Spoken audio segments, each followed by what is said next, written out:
Hi guys, welcome to my channel. आज फिर यहाँ तैयार हैं हम एक नई रेसिपी को लेके, जो कि वाकई खाने में टेस्टी है। और बारिश के दिन वैसे ही चालू हो गए और बारिश में हमें कुछ रोज़ नया नया चाहिए रहता है। तो आज की हमारी रेसिपी है आलू बड़ा। बहुत सारे एरिया में इसको अलग अलग नाम दिया जाता है, आलू बंडा, आलू बड़ा, बटाटा बड़ा। लेकिन हमें उससे क्या करना है, हम तो खाने के शौकीन हैं और हम अपना रेसिपी बनाने के शौकीन हैं। तो चलिए हम बनाते हैं अपना आज की रेसिपी। आलू बड़े बनाने के लिए यहाँ मैंने 4 से 5 आलू लिए हैं और 10 से 12 लहसुन की कलियाँ और 2 से 3 हरी मिर्ची ले ली। हरी मिर्ची को देखिए मैंने मोटा ही काटा है, क्योंकि इसे हमें खलबत्ते में डालकर कूटना है। वैसे तो आप मिक्सर में भी डालकर कूट सकते हैं, लेकिन यहाँ मैं खलबत्ते का इस्तेमाल करूँगी, क्योंकि जो खलबत्ते का टेस्ट रहता है वो मिक्सर में हमें नहीं मिलता। तो हम यहाँ खलबत्ते का ही यूज़ करते। देखिए हम इस तरह से कूट लेंगे बारीक बारीक।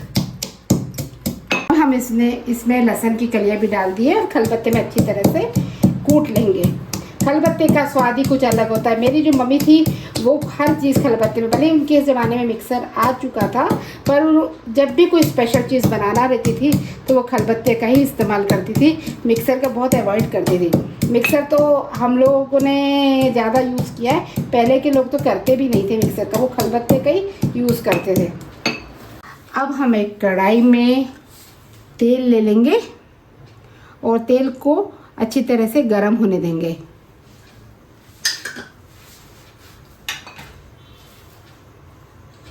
अब जब तेल हमारा अच्छी तरह से गर्म हो जाएगा, तब हम इसमें चटका लेंगे जीरे।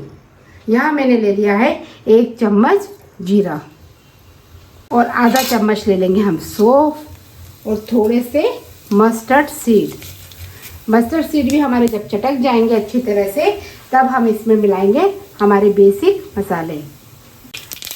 अब हम यहाँ डाल देंगे 1 चम्मच लाल मिर्च,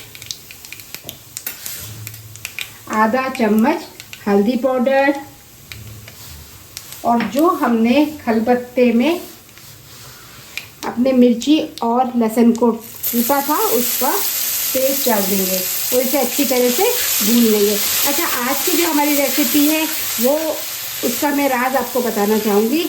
हमारे मामा जी रहते इंदौर में, तो जब भी हम इंदौर जाते थे तो वहाँ पे एक जैन साहब है। नॉर्मली जैन लोग अच्छा खाना बनाते हैं बिना अदरक लहसुन का और प्याज का, लेकिन वो जैसे उनका होटल वगैरह चलता था और वो बेचते थे, तो उनको लहसुन अदरक वगैरह से परहेज नहीं थी, तो वो लोग लहसुन अदरक वगैरह डालते थे। आप चाहे तो यहाँ पे अदरक का आधा इंच का टुकड़ा कूट के डाल सकते हैं। मैंने नहीं डाला क्योंकि मेरा बेटा नहीं खाता है, तो आप चाहे तो यहाँ अदरक भी ऐड कर सकते हैं। तो जैन साहब की मैं बातें बता रही थी, बीच में अदरक आ गया। तो जैन साहब क्या ये इसी रेसिपी से बनता था और आप यकीन नहीं मानेंगे कि वहाँ से डेली का उनके आलू बड़े 1000 से 1100 तक रोज़ उग जाते थे। और मॉर्निंग में वो लगाते थे 8 से 9 बजे स्टॉल, और 1:30-2 बजे तक उनका पूरा स्टॉल खाली हो जाता था। और वो इसी प्रोसेस से बनाते थे। जब भी मैं इंदौर मामा जी के जाती थी तो उनके आके आलू बड़े खाए बिना वापस नहीं आती थी। हम यहाँ डाल देंगे 2 से 3 चम्मच बेसन के और इसे भी 5 मिनट तक अच्छी तरह से भून लेंगे। यहाँ मैंने आलू को भी मैश कर लिया है। अब हम इसमें डाल देंगे और अच्छी तरह से मसाले को मिला लेंगे। आलू बड़े ऐसे कि सभी को बहुत अच्छे लगते हैं और एक हेल्दी नाश्ता है ये। मॉर्निंग में 2 आलू बड़े खा लो तो मेरे जैसे लोग तो फिर खाने की उसको ज़रूरत ही नहीं पड़ती, वो आलू बड़े वगैरह से ही काम चला लेते हैं। हम लोग स्कूल वगैरह जाते थे तो दिन में हम 2-1 आलू बड़े खा लेते थे, हमारा सारा दिन इस पर कट जाता था। अच्छा, हेल्दी रहते हैं और खाने में भी अच्छे लगते हैं। आलू हमारे भून चुके हैं और नीचे हमारा ये पेस्ट चिपकने लगा है। आप क्या भी यदि आलू भूनते समय इस तरह का पेस्ट चिपकने लगे तो आप इस तरह से कुरत लीजिए। अच्छा, ये कुरदा हुआ पार्ट नॉर्मली बच्चों को बहुत अच्छा लगता है। मेरे के बच्चे तो रोटी के साथ इसे मांग के खाते हैं। आपके साथ भी ये दिक्कत आए तो आप इसे कुरत लीजिए और कढ़ाई को साफ कर लीजिएगा। अब हम यहाँ डालेंगे नमक स्वाद के अनुसार और यहीं डाल देंगे हम खूब सारी धनिया पत्ती और इसको अच्छी तरह से मिला लेंगे जिससे कि नमक पूरे पार्ट में अच्छी तरह से मिक्स हो जाए। देखिए कुछ इस तरह से। अब इसको हम थोड़ी देर ठंडा होने के लिए रख देंगे। जब ये ठंडा हो जाएगा तब हम करेंगे आगे की प्रोसेस। ये हमारा आलू का पेस्ट रेडी हो चुका है, ठंडा भी हो गया है। अब मैंने क्या किया, एक हथेली में थोड़ा सा बिल्कुल एक ड्रॉप कुकिंग ऑयल लिया है, उसको चारों तरफ से मस लिया है ना। अब उसमें मैं क्या करूँगी, एक पेड़े के जैसे, ये आपके ऊपर डिपेंड करता है आपको बड़े बनाना है कि छोटे बनाना है। मेरे तो हम लोग छोटे छोटे खाना पसंद करते हैं तो मैं छोटे छोटे इसके गोले बनाऊँगी। ऐसे एक एक करके हम सारे गोले हम तैयार कर लेंगे और रखते जाएंगे। ये मैंने गोले बना लिए और ऐसे एक एक करके मैं सारे बना लूँगी। जब हमारे गोले सारे बन जाएंगे तब हम इसको अच्छी तरह से, यहाँ सारे बड़े बन गए हैं। अब हम इसको करेंगे तलने की तैयारी, जिसके लिए हमें बनाना पड़ेगा बेसन का घोल। यहाँ बेसन का घोल बनाने के लिए मैंने लिया है 1 कटोरी बेसन। इसको पहले मैंने छान लिया है और 1 कप से मेज़र कर लिया है। ये आप अपने घर के अंदाज के हिसाब से कर लीजिएगा, आपको कितने लोगों का बनाना है। फिर इसमें मैं डाल दूँगी नमक यहाँ पे हम कम ही डालेंगे क्योंकि हमने अपने आलू में नमक डाला था, तो डबल नमक हो जाएगा और फिर ये बहुत ज़्यादा नमकीन सा हो जाएगा, तेज़ भी इसका थोड़ा सा कड़वा हो जाएगा। अब हम यहाँ डालेंगे पानी, और पानी हम यहाँ पे कम डालेंगे क्योंकि हमें ना ही पतला घोल बनाना है और ना ही गाढ़ा घोल बनाना है, तो हम पानी बहुत कम धीरे धीरे करके डालेंगे। शुरू में आप इस घोल को गाढ़ा ही रखिएगा और फिर अपने हिसाब से धीरे धीरे पतला करिएगा। आप एकदम से पानी डालेंगे तो घोल बहुत ज़्यादा पतला हो जाएगा और ये फैलते जाएंगे। देखिए मैं कुछ इस तरह से पानी धीरे धीरे ऐड करते जा रही हूँ और इसको आप एक ही डायरेक्शन में मिक्स करिएगा। वैसे तो आप चम्मच से भी कर सकते हैं, पर नॉर्मली हम जब हाथों से करते हैं तो वो बहुत अच्छी तरह से फेंटा जाता है। घोल का आप कुछ इतना पतला रखिएगा। अच्छा, हमने इस घोल में बाज़ार वाले तो बेकिंग सोडा वगैरह डालते हैं, पर मैंने यहाँ कुछ भी नहीं डाला है, बिल्कुल सिंपल तरीके से बनाया है क्योंकि हमने घर वालों का ध्यान में रखकर बनाया है। वो लोग तो बहुत सारे मसाले और बेकिंग सोडा वगैरह डाल देते हैं, पर यहाँ मैं कुछ नहीं डाल रही हूँ। अब हमने यहाँ पे कढ़ाई में तेल ले लिया है। तेल उतना ही लेंगे जिसमें कि हमारे बड़े अच्छी तरह से डूब जाए। जब ये तेल गर्म हो जाएगा तब हम इसको एक बार चेक कर लेते हैं। जब ये बबलिंग करता हुआ ऊपर आ जाएगा, इसका मतलब हमारा तेल बड़े को तलने के लिए तैयार है। अब हम इसे एक एक करके इसमें बड़े डालेंगे। ध्यान रखिएगा, आप जब तेल ठंडा हो तब बड़े मत डालिएगा, नहीं तो बड़े तले नहीं जाएंगे। अब देखिए जो हमने घोल रेडी किया था उसको चारों तरफ से बड़े को इस तरह से कवर अप कर देंगे और ये निकलेगा। जैसे ऊपर हम डालते जाएंगे तो ये नीचे की तरफ जाएगा। तो आप कोशिश ये करिएगा जब ये ऊपर रहे तभी उसे उठा के हम तेल में डाल दें। तो चलिए मैं हाथों का इस्तेमाल कर रही हूँ इसे डालने के लिए। ऐसे एक एक करके हम अपने आलू के बड़े को इसके अंदर डाल देंगे।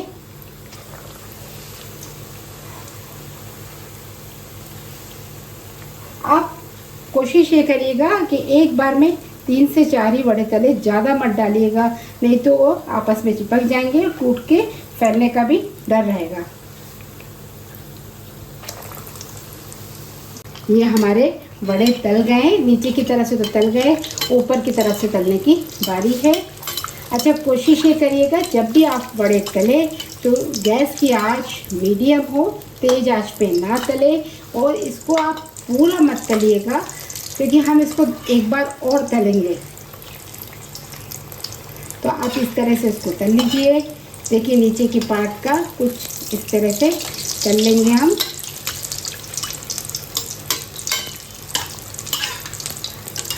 बस अब इसी स्टेज पे आप इसे निकाल लीजिए क्योंकि हमको दोबारा इसे तलना है।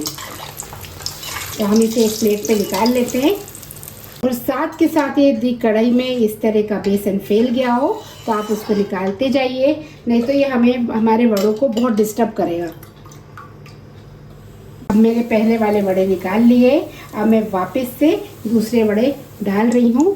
अब इस बार भी मैं एक बार में 4 ही डालूंगी।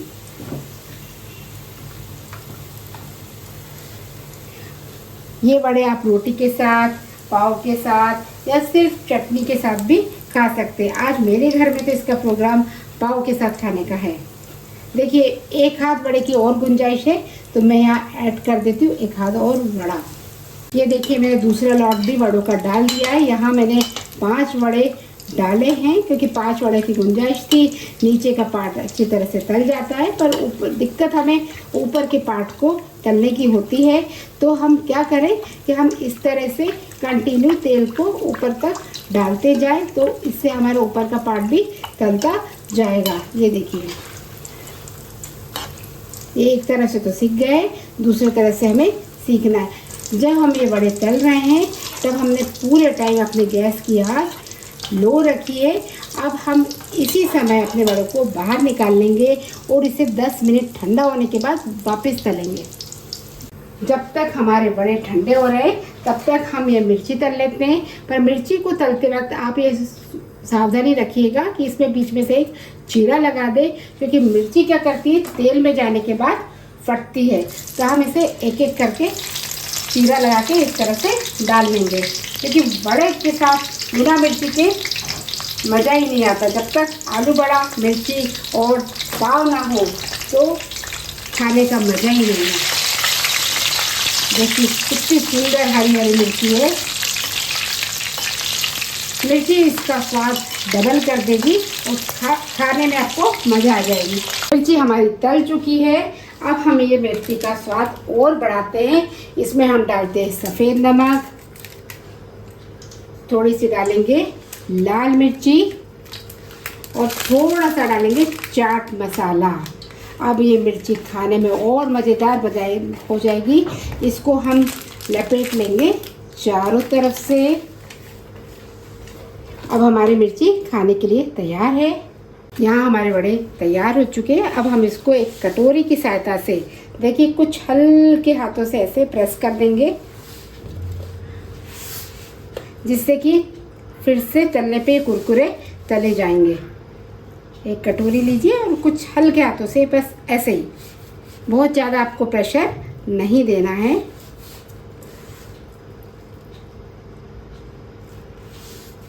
अब हम सारे वड़ों को हमने दबा लिया है।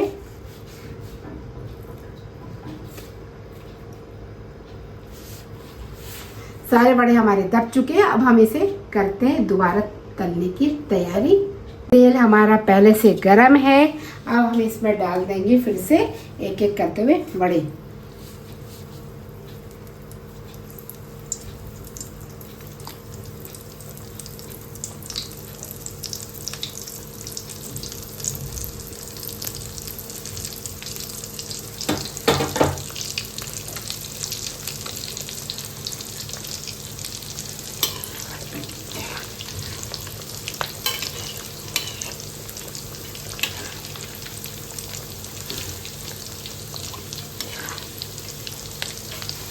फाइनली हमारे बारिश में खाने वाले आलू बड़े तैयार है।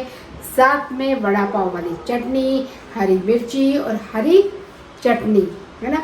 मैं तो बिना देर किए खाने के लिए तैयार हूँ और मिलती हूँ कल फिर एक नई रेसिपी के साथ। आपको मेरा वीडियो अच्छा लगा तो वही रोज की तरह like, share and subscribe. Thank you.